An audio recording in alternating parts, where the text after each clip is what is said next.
E nessa sexta-feira, mais uma vez, o Bitcoin vai na contramão dos outros mercados.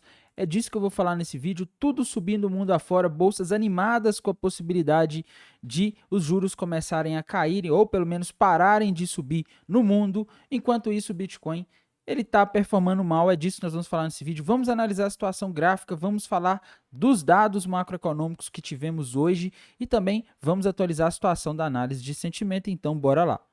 Antes de começar, eu peço encarecidamente que você deixe o like aí embaixo. É assim que o YouTube reconhece que esse conteúdo é bom e que você quer que esse canal continue trazendo mais conteúdos como esse. Não se esqueça de se inscrever no canal e ativar o sininho para receber as notificações dos vídeos e análises que eu posto aqui diariamente.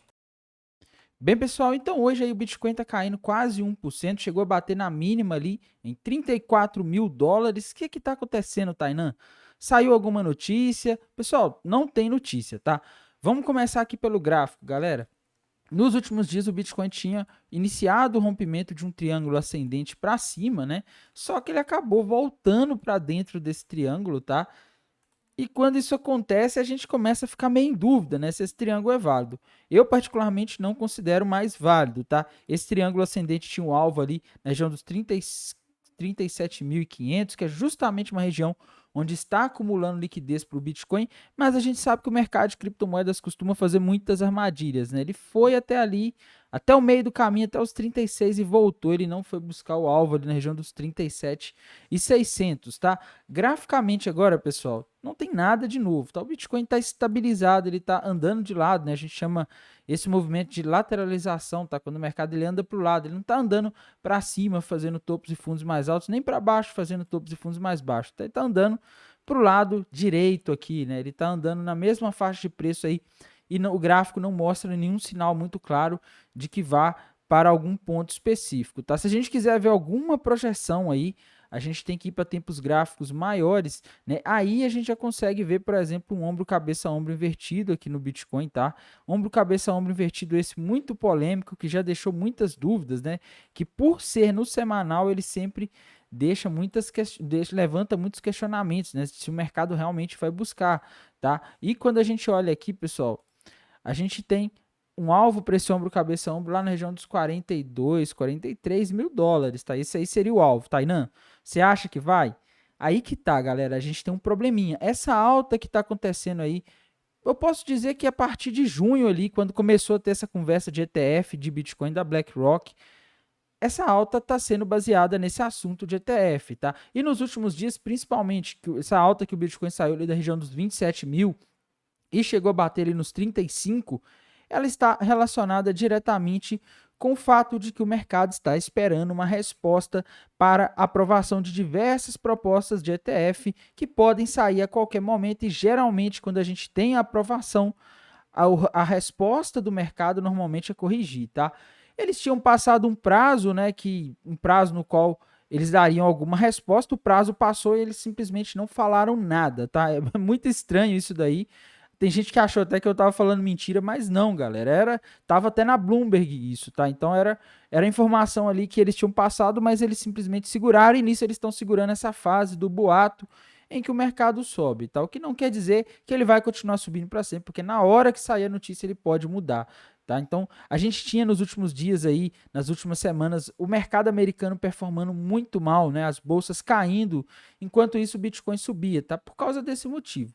E hoje a gente está tendo o contrário, né, galera? O Bitcoin está caindo um pouquinho ali e o SP500 está subindo mais de 1%, que é muita coisa para o SP500, né? A gente tem que lembrar que é um índice que representa as 500 maiores empresas do mercado de ações americanos, tá? Então, é uma capitalização muito grande, é algo relevante e, galera, ele praticamente devolveu toda a queda dos últimos dias, tá? O SP500 está batendo de novo 4.360 pontos. Então, meus amigos, isso aqui é euforia total. E esse movimento, ele ficou mais intenso a partir da quarta-feira, né? Dia 1º de novembro, quando a gente teve a reunião do Banco Central dos Estados Unidos, né, o pronunciamento ali do Jerome Powell, onde ele disse que vai ser cuidadoso com a subida de juros, né, que o Fed vai ser cuidadoso. Ele também chegou a comentar lá que algo importante que ele falou era em relação ao aumento dos treasuries, né, o aumento no rendimento dos treasuries está fazendo uma parte do trabalho que o Fed deveria fazer de aumento de juros, tá? Isso aí deixou os mercados muito alegres, né? Falou, então o Fed não vai precisar continuar subindo os juros muito. E nisso o mercado disparou ali a partir de quarta-feira, o mercado americano. Ontem a gente teve ali o balanço da Apple, era esperado o balanço, galera. O dado veio aí bem melhor do que eu esperava. Não bem melhor, mas melhor do que eu esperado. As projeções não decepcionaram. Isso aí deu mais um impulso. Tá? Ontem também a gente teve na parte da manhã seguros iniciais por pedidos iniciais por seguro-desemprego, né? Eles vieram ali acima da expectativa, mostrando o mercado de trabalho perdendo força, e aí o mercado ficou alegre. Hoje a gente teve uma bateria de dados do mercado de trabalho, todos mostrando o mercado de trabalho e a economia americana desaquecendo rápido, tá? E aí não teve outra reação, o mercado já abriu ali, subindo, a gente vê o SP500 subindo, o DXY caindo forte, tá? Uma das maiores quedas dos últimos dias. O petróleo tá caindo, galera. Eu acredito que é porque aquela coisa, né? O mercado ele sobe no boato e cai no fato. O petróleo estava subindo ali com medo desse conflito de Israel, né? Dessa situação toda que está acontecendo. Depois que começou o conflito, o mercado já nem liga, tá? Foi a mesma coisa quando teve a situação da Rússia lá, galera. Quando iniciaram a ofensiva, né? Quando a Rússia de fato invadiu a Ucrânia, o petróleo ele foi a quase $140 o barril, tá? E depois disso ele nunca mais, pelo menos até agora, voltou a $140. Então, inclusive ele chegou a valer metade disso, tá? Então, chegou a bater $70 o barril. Então, só para vocês verem como que o mercado é engraçado, ele está sempre tentando adiantar as coisas que podem acontecer, né? Ele está sempre tentando precificar antecipadamente, tá? Então, hoje o mercado, nos últimos dias a gente viu o mercado americano caindo muito, né? As bolsas americanas estavam tendo uma performance muito ruim e agora chegou a época de balanços, chegou a época da reunião do Fed e eles viram, o mercado viu que as coisas não foram tão catastróficas como imaginava e aí toda aquela correção ela já tinha precificado um cenário muito ruim, viram que o cenário não era tão ruim, o mercado voltou a subir, tá? Essa é a minha visão da situação que está acontecendo, do porquê os mercados estão subindo forte hoje, né? Exceto o Bitcoin e as criptomoedas. E só para comentar com vocês, galera, a gente teve ontem o balanço ali da Apple, né? Galera, o balanço ajudou, tá? O balanço ele veio ali acima da expectativa, ela trouxe resultado de receita e projeção de lucro ali acima da expectativa. Então o mercado ficou muito feliz com esses resultados, né? O mercado já estava preocupado de vir resultados ruins, como vinham acontecendo aí com outras empresas. A Meta, a Alphabet, que se eu não me engano é a Google, tá? A Tesla, outras empresas do setor de tecnologia estavam mostrando resultados ruins aí, mas a Apple não decepcionou, tá? A Apple surpreendeu positivamente, o mercado ficou feliz, né? E hoje a gente teve aí os dados do mercado de trabalho que deixaram o mercado muito feliz, né? O ganho médio por hora trabalhada para o trabalhador nos Estados Unidos em relação ao mês de outubro, ele caiu, tá?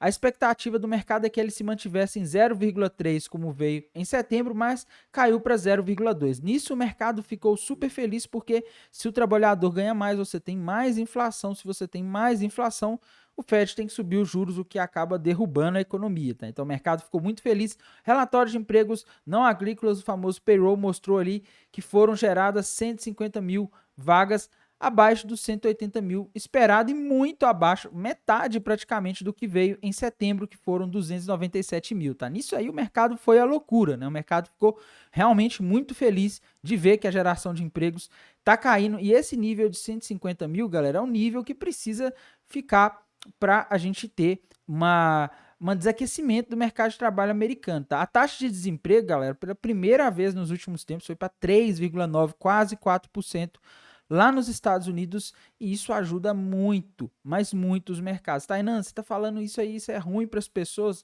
Nem tanto, pessoal. A taxa de desemprego abaixo de 5% para os Estados Unidos já é considerado pleno emprego, tá?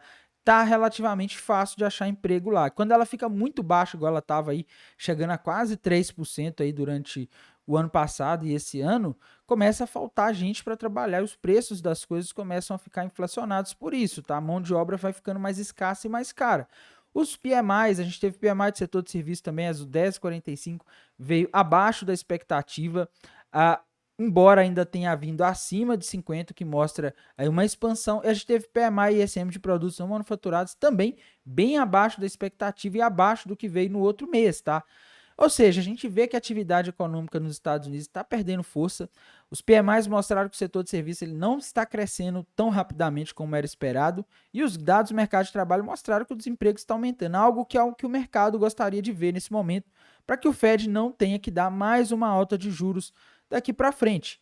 Lembrando que é isso que o mercado tem mais medo, mais uma alta de juros, tá? Então, isso aí deixa os mercados muito felizes, muito eufóricos. Porém, a gente tem que prestar atenção, galera.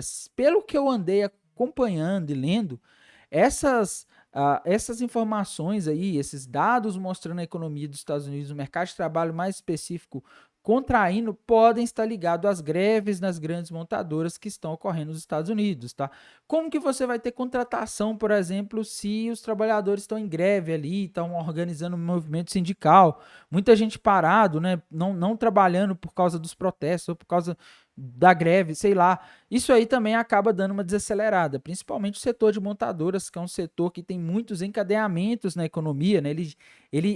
A montagem de carro, a produção de veículos, ela demanda muitos insumos que acabam estimulando e carregando outros setores nas costas, tá? Então, se o setor de montagem de veículos para, o cara que faz motor para, o cara que faz pneu, ele tem uma diminuição na demanda, e nisso acaba freando todo mundo, tá? O setor automotivo e também o setor da construção civil são dois setores-chave. Quando eles crescem, eles puxam muitos setores da economia para cima, e quando eles param também, eles são capazes de causar uma parada em vários setores da economia e de desaquecer a economia, tá? Então, acredita-se que possa ter relação com isso.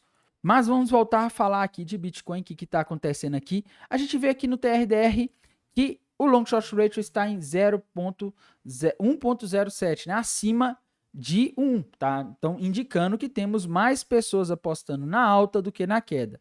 A taxa de funding aqui embaixo, a mesma coisa, positiva, mostrando que a pressão compradora, as pessoas estão apostando mais na alta do que na queda, que também não é algo muito agradável aí para o mercado, né? Porque quanto mais pessoas apostando na alta, maior a tendência do mercado ir para baixo para liquidar essas pessoas, tá? Porém, a gente teve também uma diminuição no Open Interest. Ele chegou a subir ali por volta da manhã, tá? Na parte da manhã, mas ele se estabilizou e ele caiu. E normalmente no final de semana ele tende a ficar baixo e cair. Então não esperem grandes movimentos do Bitcoin amanhã ou depois, porque normalmente o mercado fica parado, e com o Open Interest caindo, essas oscilações de long short ratio e também de taxa de funding acabam não sendo muito confiáveis, porque muitas vezes elas não refletem alguma movimentação nos mercados. Temos que ir aqui também para o Liquidation Rate Map de 12 horas, me desculpem, eu sempre começo pelo de 7 dias, mas agora eu estou mostrando de 12 horas também, tá? Nas últimas 12 horas tem se acumulado, segundo esse indicador aqui da High Block, liquidez ali na região dos 35 mil dólares, tá? 34.500 e 35 mil dólares. Nessa região ali, a gente vê que tá ficando amarelinho o mapa ali, né? Então, tem um dinheiro ali que pode ser buscado, tá? Então, existe uma probabilidade o Bitcoin buscar aquele valor ali, os 35 mil dólares, para tomar o dinheiro do pessoal que está com a liquidação ali, tá?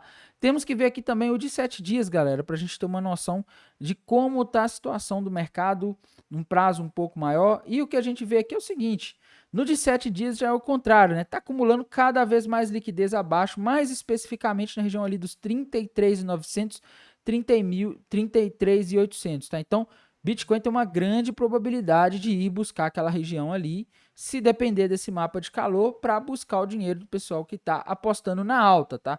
Uma quedinha para pegar o dinheiro desse pessoal. Então, a gente vê, inclusive, galera, que o Bitcoin ele pegou bastante liquidez ali nos últimos dias na região ali dos 35.800, 36 mil dólares. Depois que pegou toda aquela liquidez que estava acima, ele resolveu buscar que está abaixo, tá? Então, não me surpreenderia se ele fosse até um pouco mais abaixo ali, até os 34, 39, 33.900, e nisso pegasse essa liquidez que está em amarelo aqui no mapa de calor, tá? Temos que ver aqui também o de um mês para a gente ter uma noção de como as coisas estão indo num prazo um pouco maior, né? Porque o indicador de 7 dias ele vai tirando ali os dados aí que já passaram de 7 dias. E aqui a gente vê o seguinte, galera, tem liquidez acumulando de todo lado desde que o Bitcoin subiu, tá? Acima ali na região dos 37.700 tem bastante, 38, mas na região ali dos 33 também tem bastante liquidez, principalmente 33.100, tá? Então a gente está numa situação aí confusa, né? Quando a gente olha o de um mês aqui, porque no de 12 horas a gente tem um pouquinho de liquidez a mais acima, né? Então a região dos 35. No de 7 dias, a gente tem na região ali dos 33,100. Aqui no de um mês a gente já não consegue chegar a uma conclusão muito clara, porque a gente vê liquidez para todo lado aqui. E também, principalmente na região dos 27,700, tá? Só que aí vem uma suspeita minha. Quem estava montando posição ali desde que o Bitcoin estava nos 28 e estava com a liquidez nos 27 e viu ele subir para 35, se não realizou lucro, vai perder, tá? Mas a maioria, as pessoas mais espertas, elas colocam no bolso porque elas sabem que o mercado é imprevisível. Quem está alavancado não vai ficar segurando posição em mercado de criptomoedas, porque vai que o mercado volta, você perde tudo e às vezes sai até no prejuízo, né? Então, essa é a situação. No mais, desejo um excelente final de semana, um bom descanso e bons negócios. Até mais, tchau.